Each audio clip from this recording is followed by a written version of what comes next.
answer the phone and say sensible. So, you know, I mean, it's like stuck in everybody's what to do. So I said, thank you, Michelle, for coming to the airport tonight. I really, really appreciate that. You were very able to. Thank you. So thank you very much for inviting me here for this year's Malhar. And I believe it's been going on for 35 years. So it really begs the question, why did you have to wait for 35 years before you invited a woman female speaker? I asked Michelle, I said, did you have a predominantly female committee? She said, no, it was very equally balanced. So thank you very much, yeah?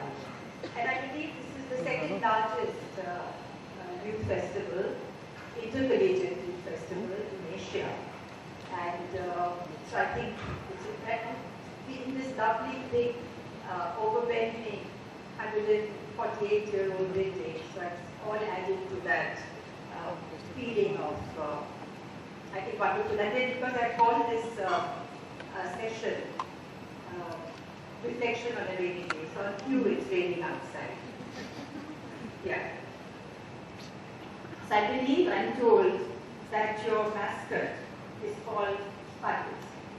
But going by Malhar's reputation, I have good reason to believe, since this year's theme is confluence, Puddles will certainly not be the proverbial frog in the way.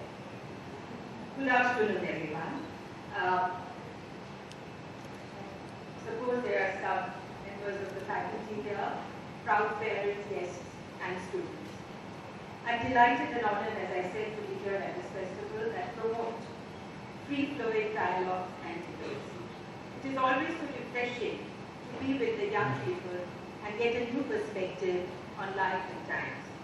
That the festival held in Mumbai, a city that I love dearly, only adds to that delight. It is here that I lived and worked for 20 odd years and raised 3 children. But the main reason why I'm here, because the word Malhar, I find it's very evocative and I just absolutely love that name. And when I heard the word in context of your festival, it really brought back many memories. I remember 50 years back when I was in Gopalpur, I was working in a Bengali film directed by Kapil Sinha. It was called Nityo Shoigope. And one day it was just pouring with rain and the wind was strong. My co-star Robi Ghosh and I decided to walk to the deserted beach and experience Bay of Bengal in all its privacy. We took a transistor along. Huge waves were crashing down on the wet sand. We switched on our radio and suddenly there was Ustad Fayaz Khan's majestic voice singing Malhar in all its glory, challenging, transcending, blending with the roar of the rain-lashed sea. It was simply sublime. Perfect confluence of man and nature, best jugalbandi I ever heard. Monsoon is my favorite time of the year. I know the waterlogged roads and traffic jams can be a nightmare, but rains bring out the quintessential Machil Chol and Bodoli Bengali in me. I want to stay curled up on a divan all day with Halmudi and a volume of Tagore's poetry. And now, for the theme of your festival, confluence. What does it mean? How can we understand this idea? In a literal sense, it denotes the point where two rivers meet to become one river. And sometimes they can also go on in their separate ways. In the metaphorically speaking, in the other sense, it implies a melting pot of different ideas, different factors, of cultures and identities in a society.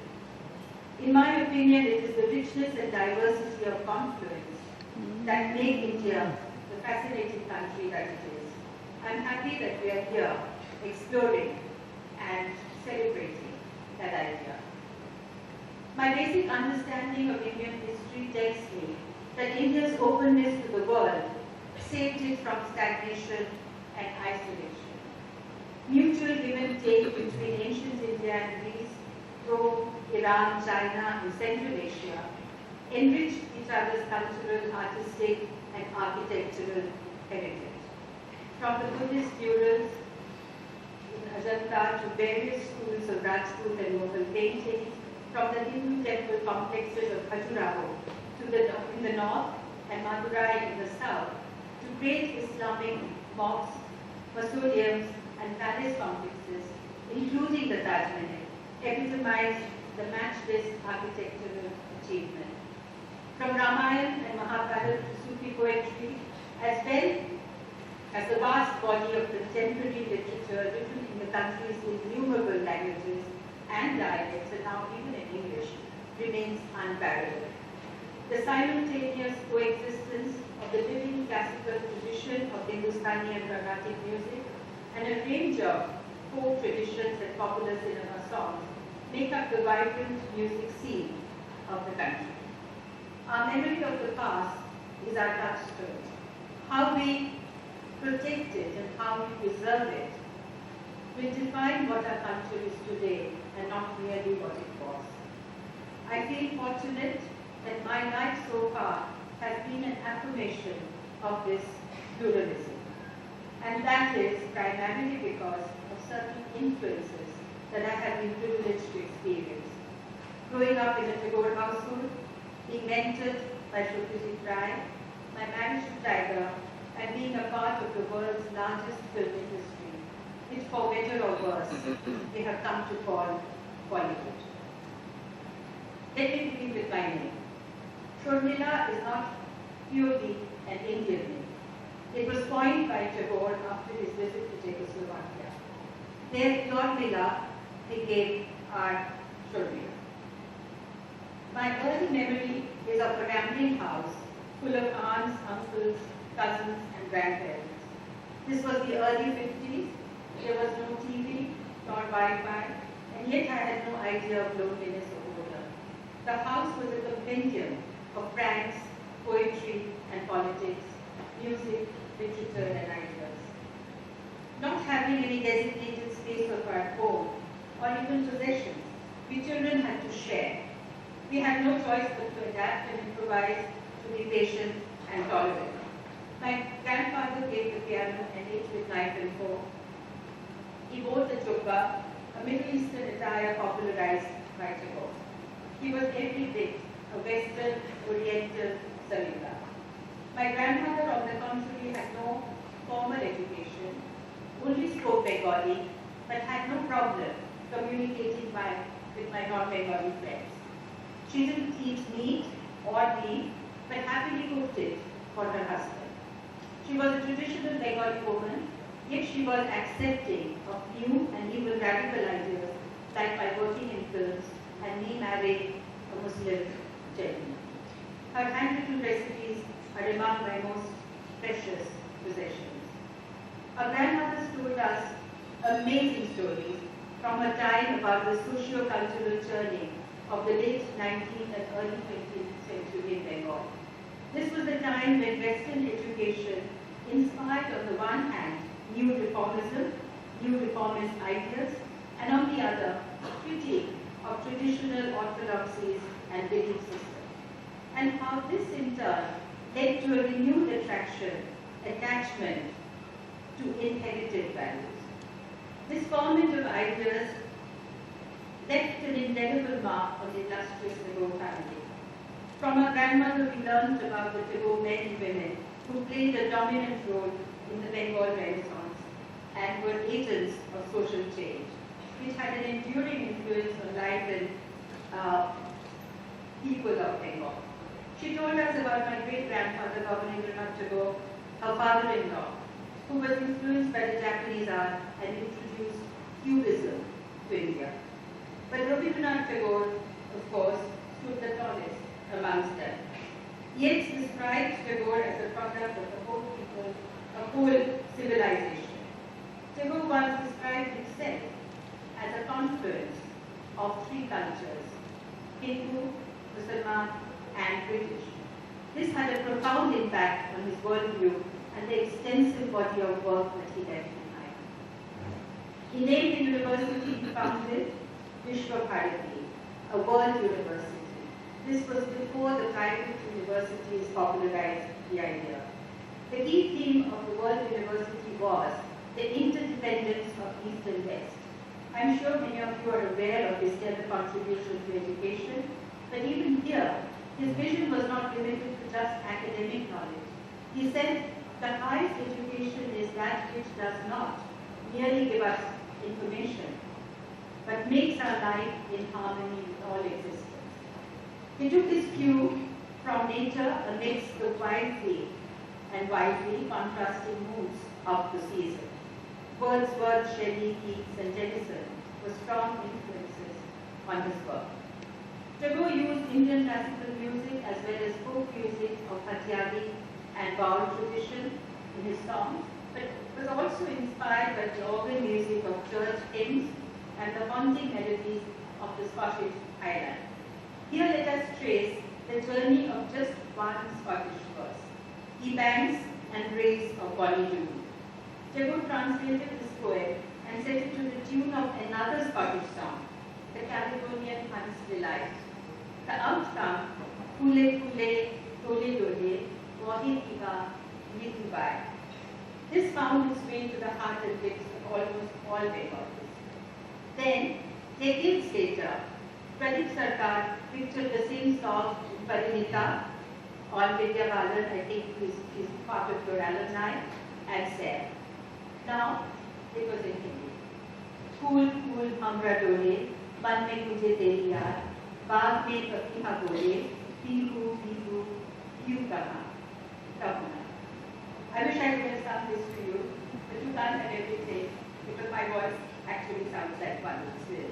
I tried to say it, but then I was advised, don't try that.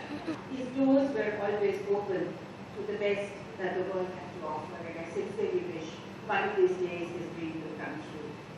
But Tagore's work raised the question of Bengali existence in the colonial period. Rai's films attempted to find out what it meant in the time of independent India. Shotajit Rai built a bridge between his beloved Bengal and the rest of the world, and I have often stood on that bridge. Rannery was considered professional hierarchy.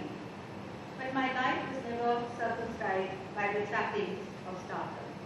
I am an immensely private person, and despite the publicness of my persona, I never liked the intrusion into my privacy and consequently did not like the limelight to be constantly on me.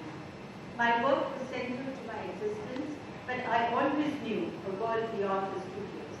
I didn't want to give up work, but I also wanted a family, like the family I grew up in. I was not one, it was not one or the other. I wanted both. Tiger understood and was supportive. Our marriage stood us in good stead for over 40 wonderful years and represented an intermingling of two different cultures, faiths, and lifestyles. Society saw our differences, but not what we had in common. I was fortunate to have a partner who shared my worldview, and together we shattered quite a few social myths. Became a heartthrob in Bengal. My school principal thought I would be a bad influence on other girls and asked me to leave school. So again, I had to make changes to adjust from a Bengali medium school to an English medium convent, Loreto, which of course introduced another chapter to my life. I became a professional actor after school, but I didn't want to give up my college education. But like a replay, my college principal decided I should either study or act in films. I can't do both, when I was prepared to do both. Once again, films and education collided, and I became a college dropout. My life took another turn. However, I didn't give up the pursuit of learning. I made the world into my university. Here I discovered teachers and mentors in the most unlikely places. Whilst a lot of them were indeed people, they also came in the form of cinema, books, painting, nature, and a diversity of social and cultural traditions. The wonderful thing about education and learning is that if you reach out to it, it is prepared to meet you halfway.